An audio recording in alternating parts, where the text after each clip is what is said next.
Hello. Welcome. Oh, sorry. No, it's fine. Welcome to a new episode of Plots We Have at Home, where we come up with the most unhinged story prompts this side of the Atlantic, and let ChatGPT do the hard work and make sense of it.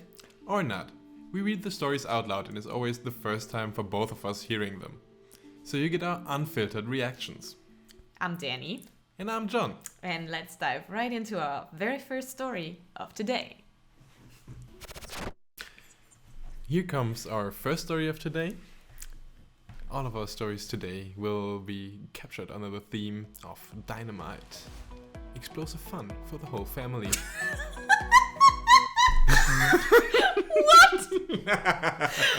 Ah, So let's begin. Our first story is called Pirates Trio Explosive Treasure Hunt. In the heart of the Caribbean, amidst the treacherous waves and whispers of buried treasures, a legendary race was underway. The notorious pirates, three notorious pirates. Oh. Three notorious pirates, each from a different era, were in a hot pursuit of the fabled treasure of the giant sea sponge, Big Whoop. Guybrush Threepwood, mighty pirate, trademark. The bumbling hero of the Monkey Island series. Captain Hector Barbossa from the Pirates of the Caribbean franchise. And Klaus Störtebeker, a historical pirate of the North Sea, had all of their sights on the glittering prize. The race had been fierce, and Barbossa was the first to reach the jungle where Big Whoop was rumored to be hidden. With a sly grin. But why would the sea sponge be in a jungle? I'm just gonna To throw throw them for a curveball? Never mind. Throw them a curveball, not for a curveball? Just continue, sorry. The race had been fierce, and Barbossa was the first to reach the jungle where Big Whoop was rumored to be hidden. With a sly grin, he drew a map from his coat.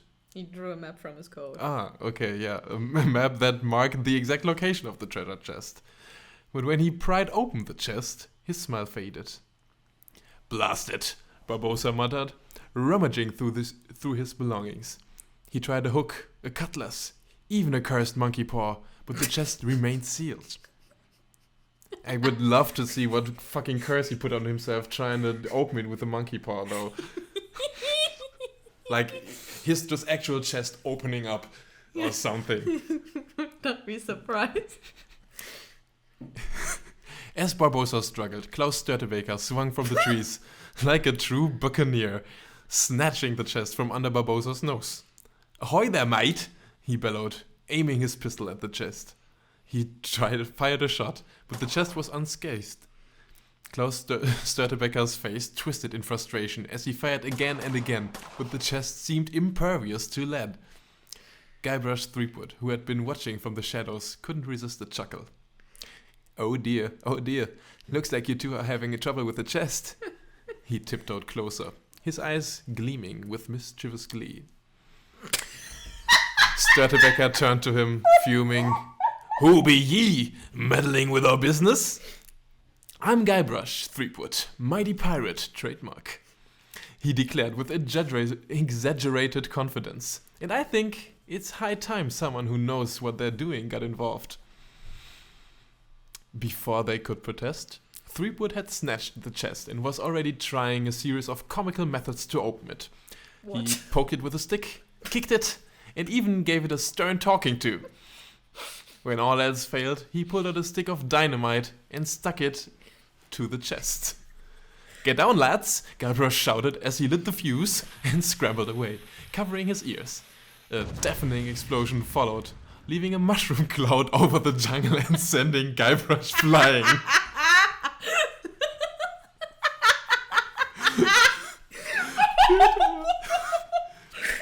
As the dust settled, the trio found themselves amidst the smoldering ruins of the jungle, their ships destroyed in the blast.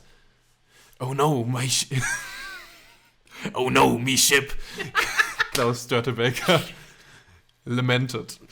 Captain Barbossa, in shock, muttered, "All that for nothing."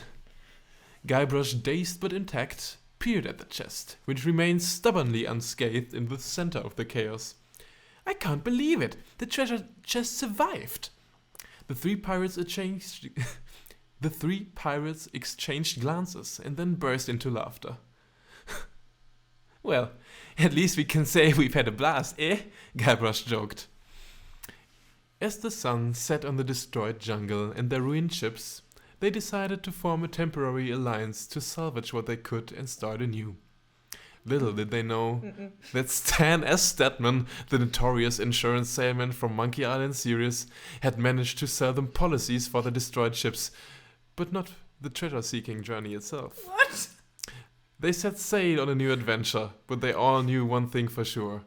The treasure of Big Whoop was a secret the giant sea sponge would keep buried for centuries to come, as they had all learned the hard way that sometimes treasure isn't meant to be found, even when you're the most notorious pirates of the high seas. Beautiful stuff, wow. I love it. This might be one of my favorites so far, like, generally overall.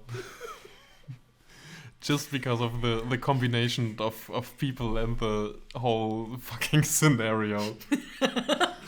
Them just, like, blasting the whole jungle in attempt to get into this fucking chest. Yeah, it didn't really, like, the ending didn't quite work out. I can see where you were trying to go, I think, what with the insurance policy and everything. Okay, so what do you think was the plan? Because then I will let you know, because if you think you have an idea, then... I think that you were trying to, or that they would cash in their insurance policies for their ships and then somehow get a new ship and make like a crew together or whatever. Okay, no. What I wanted to do was, first of all, I needed to find 3 pirates from different franchises. I love it. Very good choices. Klaus Sturtevika, which is very... very piratey. very, very much pirate. And then they all were like on the race to find the treasure of Big Whoop. Mm-hmm, of course. Which would be... Dark Ninja Dave with Killer Karate Katana. Yes. I also Show him feel here. like... I also feel like the treasure should have been under the sea or in a sea cave or something, because it's a fucking sea sponge. I mean, yeah. That hides the chest or whatever. And then Barbossa finds it first, tries to open it with various tools. I just fucking love the cursed monkey. Oh, yeah. So great. And then he can't get it open, and then Sturtevika steals it from him, and he starts shooting at it. Like this whole, a little bit like this whole thing with Sawyer and Kate in Lost, where she's trying to snatch the suitcase from him after he's trying to throw it down and open it. Yeah, or like any number of cartoon villains who steal something from each other and trying to get at it, and then the next one steals it from them and tries to get at it. Yeah, and then last one is Guybrush Threepwood. I love that ChatGPT, without me even mentioning it, put in the trademark. Guybrush Threepwood, Mighty Pirate trademark. We need that. It's important, okay? That's his title. And he uses... fucking love him. Like, why would he use various comic methods to open it? I did not mention that. I said he would trick Sturtevika and then steal the chest and then use dynamite. But I love it. It's very much Monkey Island, actually. Yeah, I mean, I think that's actually what I did. I tried to do like the whole like point and click adventure thing where you come up with something that's not really sensible in a logical way, but it works around the corner if you think about it in a game sense. So, and then he uses the dynamite, everything blows up. Also, the others are actually not around. Yeah, but it's okay. I mean, that doesn't bother me. It's fine. That it's kind of funny that they're still around and like all their ships are like ruined. Because what I said was, he blows up the chest. Everything within like 20 miles, like the whole island is basically flattened. Done. Like. And his own ship done. But his insurance that he bought from Stan is not covering any of that. The chest remains intact as the only object. Like everything is just wasteland. Floating in the ocean with the chest. Yeah.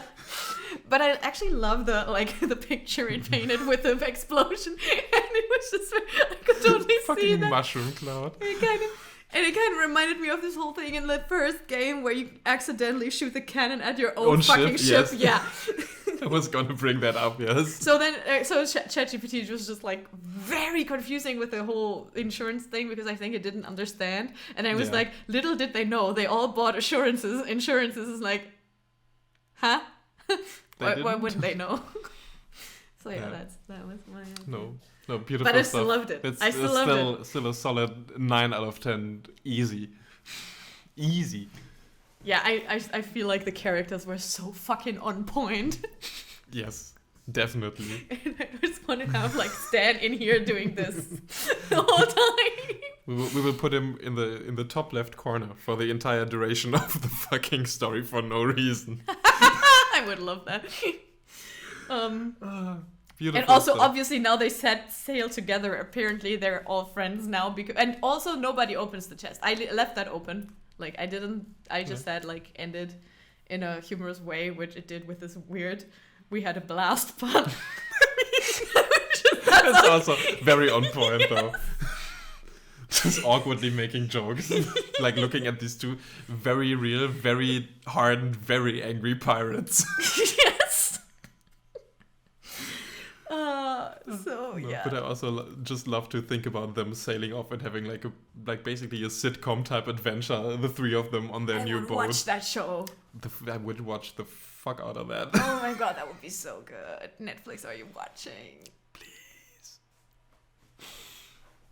Or probably rather Disney, are you watching? Because 2 of those already belong to you anyway. That's fair. And the third one is our historical figure. Just take him.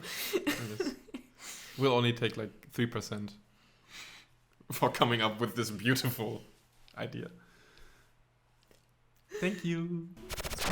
Right. Okay, here's our second story for today. Road Trip to Chaos. I love the title. I am so intrigued. I have no fucking idea. But it's a play again. We're back at scenes. Exterior, desert road, day. A battered old station wagon cruises down a dusty desert road, kicking up a cloud of sand behind it. Inside, John Locke from Lost, Van Helsing, Colin Robinson from What We Do in the Shadows, and Adrian Fremento from Brooklyn Nine-Nine on a road trip to Cajon, Mexico. John Locke, looking out the window. The open road, my friends. It's like destiny calling us. Van Helsing. Colin Robinson, destined to argue. Speaking of destiny, Van Helsing, can we talk about your vampire hunting techniques? I mean, do you even understand what makes a vampire? Van Helsing, slightly annoyed. Colin, I've been hunting vampires for centuries. I think I know a thing or two about them. Colin Robinson, hiding his true identity. But do you really? I mean, there's more to it than just steaks and garlic. Have you ever considered the emotional and psychological aspects of vampirism? Van Helsing, skeptical. Emotional aspects? What are you getting at, Colin? Colin Robinson, nods knowingly. Never mind, just food for thoughts. They continue down the road until they need to stop for the night. As they ponder their options, Pimento spots a neon sign in the distance. Pimento, excited, guys, I found the perfect place! The Titty Twister! Let's check it out! Of course that's where they go. The group pulls into the parking lot of the trucker motel and bar that seems oddly deserted. They enter the bar and the atmosphere is eerie but inviting. Pimento to the bartender, 4 drinks, my good man! Here we go! And make it strong. You knew that was gonna happen. You've been waiting for it. We know you guys. Bartender pouring the drinks, coming right up. The group has some banter with each other and a few locals, but as the clock strikes midnight, the atmosphere in the bar changes drastically. The patrons start to reveal their true vampire selves. George Clooney appearing as a vampire.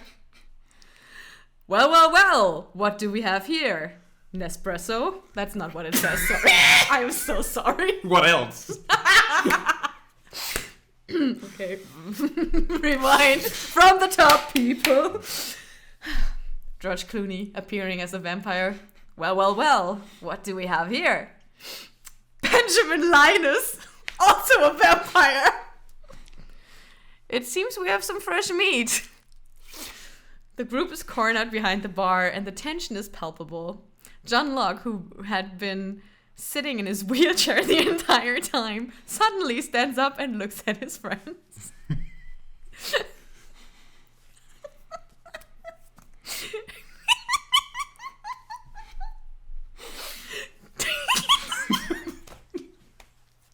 And we're done for tonight. It's not even that funny, actually.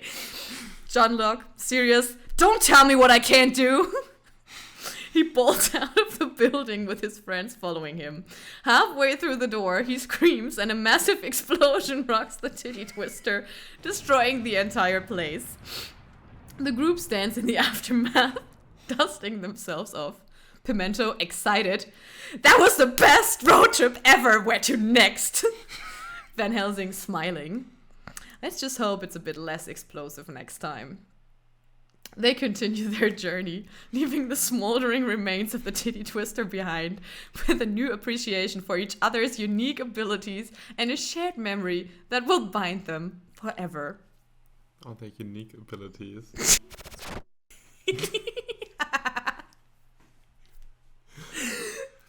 Yeah, sure thing. Oh my god. Okay, no, that was great. That was such a good combination of characters. Fucking love it. Also, yes, what are their unique abilities? So, we don't really learn anything about how they fight the vampires in the end. The only person who actually does something is John Locke, who gets up from the wheelchair, shouts, "Don't tell me what I can't do," and then blows up the whole place, kind of like he blows up I think the Flame is the station that he blows up, yeah. With the chess game thingy. So he might have some abilities. Van Helsing didn't do shit hunting those vampires, actually. Maybe he was too drained from talking with Colin Robinson. Colin Robinson also, how does Pimento? He's like immune to Colin Robinson, yeah, Colin for sure. Robinson's. Like he drains Colin Robinson. Yes, Just by being too like excited. Was it called in the English version the kind of vampire that he is? Energy vampire. Energy vampire, yes. So yeah, that's just I mean, I get that Colin Robinson he would probably just stand in the corner like everyone's fighting. And he stands in the corner with like one or two of those vampires like approaching him, and he just keeps draining them by boring them to death like he does. Do you guys know the actual history of the land that you guys built your truck stop on? Like in 1784, there was a well built here by some settlers that came around. Have you heard about the updog? Updog? You're almost falling to my death. And Pimento would just like headbutt vampires, and he would just like stakes and knives and like everything. Teeth, and like the vampires would fucking run from him. Actually, so I was like, definitely. Like the two vampires that we know of are fucking George Clooney, who's one of the two people in the actual movie From Dusk Till Dawn who's not a vampire in the end and dies. And Benjamin Linus, because that's just very much on track. And also we need to have like a Benjamin Linus John Locke kind of dynamic, I guess. No, it's great. It's fucking great. I would have loved to have a little more input on the Dynamite, like how it goes to happen, how it happens. But maybe tell us about your idea. Yes, that was the little disappointment that I had through it. My whole point was to set it up that like John Locke sits in the wheelchair this whole time when they like go in and sit around and have their drinks first and have some like banter, which it again just told us that they're having instead of told us what they're talking about. Maybe I should learn at some point.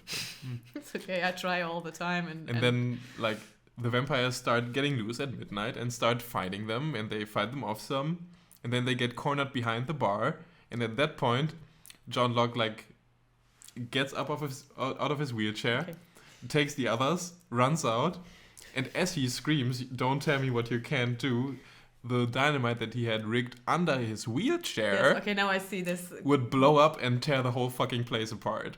Okay, I kind of saw that coming from what you were talking about now, so that is great. And I love everything about that. Yes. Also just love the image of him.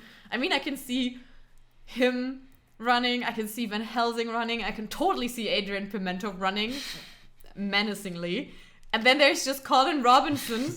Just hands in the pockets, just walking out of the place, but totally unbothered.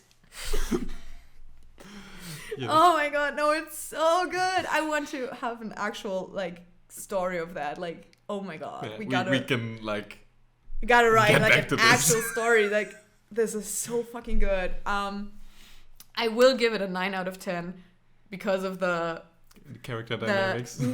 Yeah, I'm just the 1 point gets deducted for like not telling me the whole what actually was supposed to be going on. Yeah, the fight whole and Dynamite thing, the fight, and the don't tell me what I can't do, making more sense.